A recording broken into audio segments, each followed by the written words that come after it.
Hello, I'm Samantha, and today in this Bowspring breakdown, I'm going to teach you Bonsai Pose. So we all know tree pose, or at least most of us do. If you've studied any kind of regular yoga asana, you've learned tree pose. And I'll demonstrate it for you now. So tree pose can be 1 foot to the calf, or it could be 1 foot to the side of the leg. And I'm pretty much straight up and down here. In fact, you're supposed to be kind of locked, and then you can grow your tree, so to say.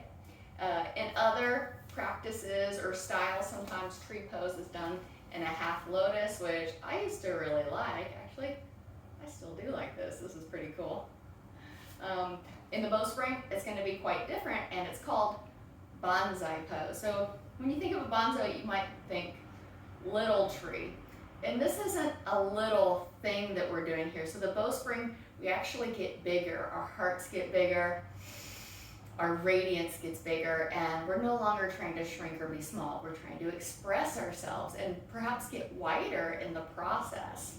Wider in our 3 big energy centers, the heart, the hips, and the head space. We'll get wider there.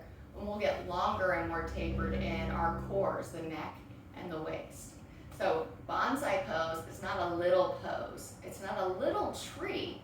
It's actually something that's very meticulous and precise, which is cool.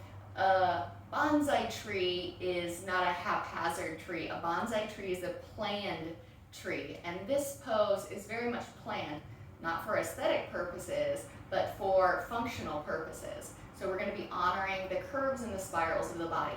I'll show you from 2 different directions, one facing you, and I'll do the other side facing the side, so you can see what it looks like from the front and from the side, because Bowspring is a 360 all the way around kind of thing, and you don't really capture what it is in too deep. So I'll do my best to illustrate that. So to get into Bonsai Pose, we'll sit. So everything really proceeds with a sit. Sit to step, and you can step the foot to the calf, or I like to step it to the inner thigh. And then I'm actually going to keep sitting, so I'm sitting in my standing leg too. And you might have the pattern that wants to open this thigh out all the way. I know that happens for me naturally, but instead, if I narrow the knee, then I can deepen my groins and my glutes can work a little better.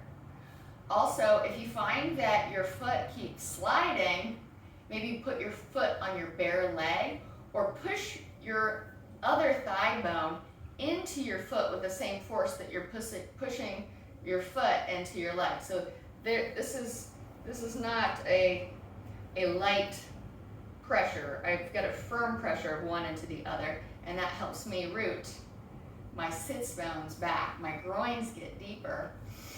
And then I'll get big in the ribs. I'm even touching my ribs here to see that they're inflated all the way around. Now, I will take genie arms. You can really take any arms, but this one's really good because it stabilizes. You can pretend like you're putting your elbows on a shelf to soften your traps. You don't want to get too tight in these muscles here. All right, and then the first test is rib cage. So think buoyancy in your rib cage, your radiant heart. And then I'm going to push the ribs from the left to the right. And this is really, I can really feel an opening in my waistline, a stretch that is not very familiar. And I've been doing this for a while, so I can get quite mobility in the ribs. If it's your first time trying it, you might not be able to see anything moving at all. But the intention is there. The bonsai is a planned structure. It takes a long time to nurture a bonsai tree.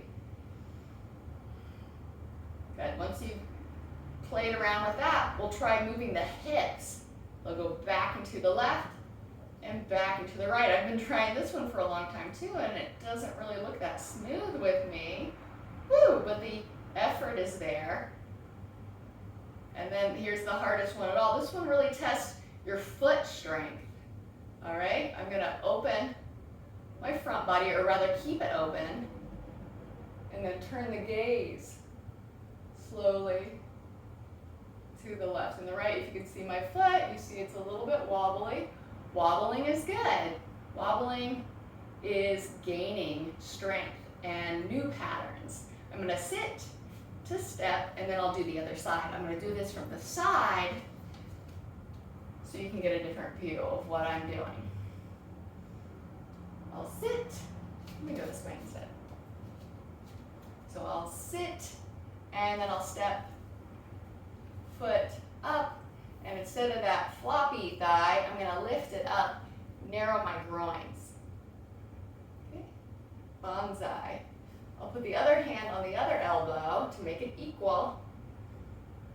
And like any bowspring pose, it can be springy, so we're not stuck or locked. And then I'll take the ribs from the left to the right, and then the hips. See if you still got movability there. Can you do your little hula dance? Springy. It's like a one-legged squat. And then my challenge, maybe not yours, but I start wobbling a lot here. If you look at my right foot especially, the big toe mound of the right foot starts coming unglued to the floor. So my work is learning how to stabilize my right foot arch. That's where my leak is. Yours might be in a different area, so that I can find that stability. Also staying buoyant and radiant heart.